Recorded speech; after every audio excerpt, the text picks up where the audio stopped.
गोरखपुर नाम का एक गांव हुआ करता था। उस गांव में ज्यादा लोग नहीं रहते थे। उस गांव में एक गर्भवती विधवा औरत रहती थी। उस औरत का नाम कमला था। कमला अपने घर में अकेली रहती थी। उसके पति की सारी जायदाद उसके नाम हो गई थी, पर सभी गांव वाले उस औरत को मनहूस औरत समझा करते थे और सभी उससे नफरत किया करते थे। एक बार कमला राशन की दुकान पर खाने का सामान खरीदने जाती है। भैया जी, जरा 1 किलो दाल चावल देना। अरे हाय हाय हाय हाय हाय हाय! अरे मनहूस औरत, मेरी दुकान में अपशुगन करवाने आ गई क्या? हैं? चल जा यहाँ से। मैं कुछ नहीं देने वाला हूँ तुझे। भाग भाग यहाँ से, चल जा निकल। भैया जी, ऐसा मत कहिए। मैं गर्भवती हूँ, मुझे खाने की बहुत जरूरत है। मुझे खाना दे दीजिए। दुकानदार कमला को वहां से धक्के मारकर भगा देता है। तभी कमला रोते रोते उस गांव के किन्नरों के इलाके में आ जाती है। गांव वाले किन्नरों को उसी इलाके में रखा करते थे, क्योंकि वो लोग किन्नरों को पसंद नहीं करते थे और उनके इलाके में रहने से मना करते थे। तो किन्नरों ने उसी गांव में अपना एक इलाका बना लिया था। जब किन्नर लोग देखते हैं कि एक गर्भवती महिला रोते रोते उनके इलाके में आ गई है, तो सारे किन्नर कमला के पास जाकर उसका हाल पूछने लगते हैं। क्या हुआ बहन, तुम्हारी गर्भवती अवस्था में इतनी बुरी हालत कैसे? तुम रो क्यों रही हो? तुम डरो मत, हम तुम्हें कोई नुकसान नहीं पहुंचाएंगे। तुम शांत होकर सब बताओ कि हुआ क्या है। मैं कमला हूँ। मैं गांव के दूसरे इलाके से आई हूँ। 2 महीने पहले ही मेरे पति की मौत हुई है। मुझे गांव के लोग मनहूस मानते हैं, क्योंकि मैं विधवा हूँ और गर्भवती भी। वहाँ के लोग मुझे खाने के लिए कुछ बेचने के लिए भी तैयार नहीं, जिससे मेरा गुजारा नहीं हो रहा था। कोई बात नहीं कमला, हम तुम्हारा ख्याल रखेंगे।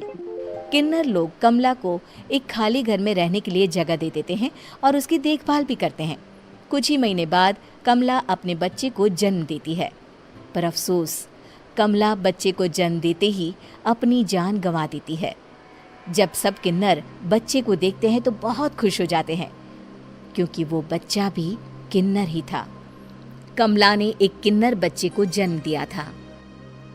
अब इस बच्चे की देखभाल कौन करेगा? हम तो इस बच्चे को गांव के दूसरे इलाके में भी नहीं भेज सकते। और तो क्या हुआ, इस बच्चे की माँ नहीं रही तो हम इसे पालेंगे। अब ये हमारे इलाके में रहेगा, हमारे साथ रहेगा। फिर वो किन्नर उस किन्नर बच्चे को गोद ले लेते हैं, उसका नामकरण कराते हैं। उस किन्नर बच्चे का नाम शक्ति रखा जाता है।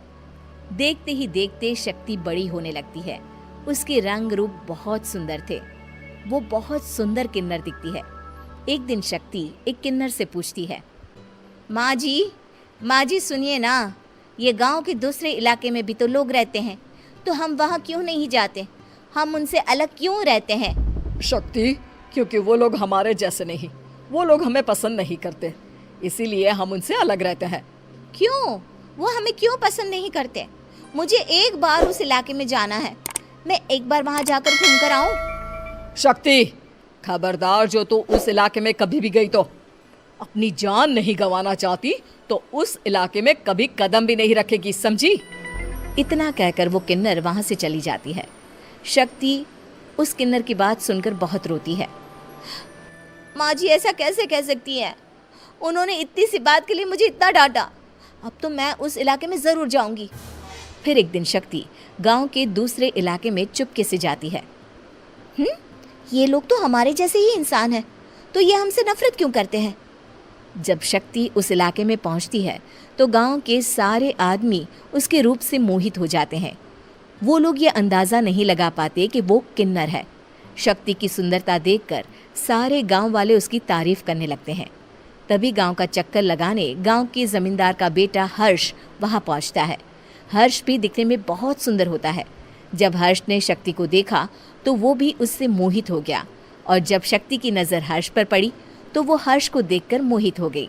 आपको पहले कभी इस गांव में देखा नहीं। इस गांव में आप नए हैं क्या? जी नहीं, वो मैं बस। तभी शक्ति बोलते बोलते रुक जाती है और मन में सोचने लगती है, अगर मैंने इनको बता दिया कि मैं दूसरे इलाके से आई हूँ तो वो समझ जाएंगे कि मैं किन्नर हूँ। इसलिए मुझे इनसे झूठ ही बोलना पड़ेगा। शक्ति हर्ष को कहती है, जी हाँ, मैं इस गांव में नई आई हूँ, यहाँ अकेली रहती हूँ। वैसे आप कौन है? आप भी इसी गांव में रहते हैं? जी हाँ, मैं इस गांव के जमींदार का बेटा हूँ। आपको किसी भी चीज की जरूरत पड़े तो आप मुझे बता देना, मुझे अच्छा लगेगा।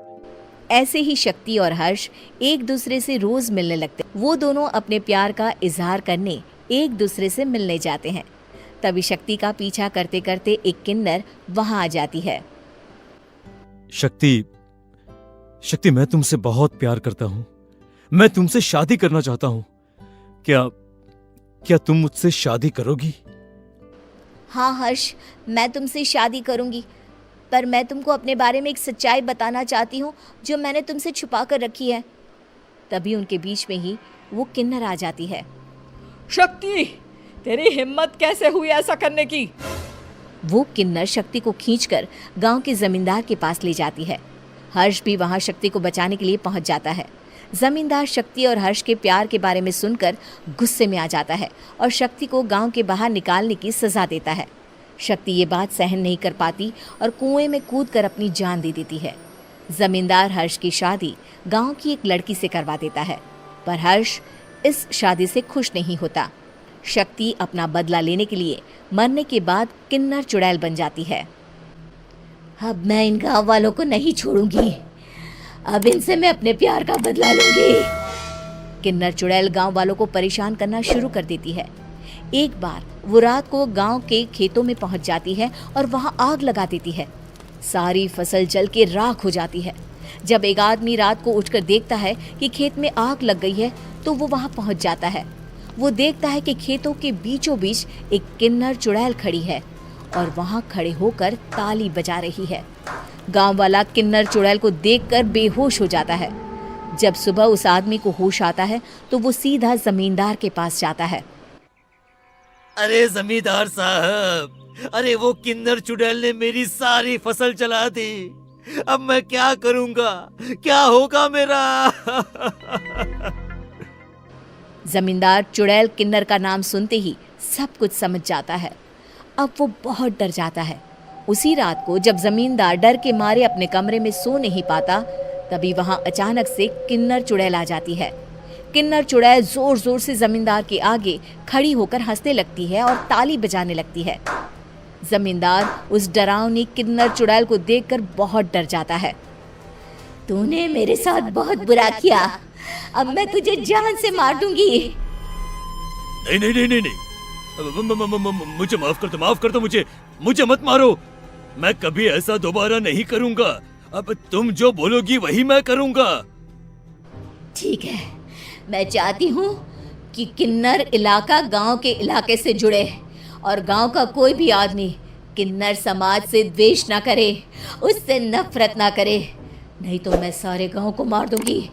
और तुम गांव में एक नया कानून बनाओ कि अगर किसी ने भी किन्नर समाज को हानि पहुंचाने की कोशिश भी करी या इनसे भेदभाव करने की भी कोशिश करी तो उनको कड़ी से कड़ी सजा मिलेगी।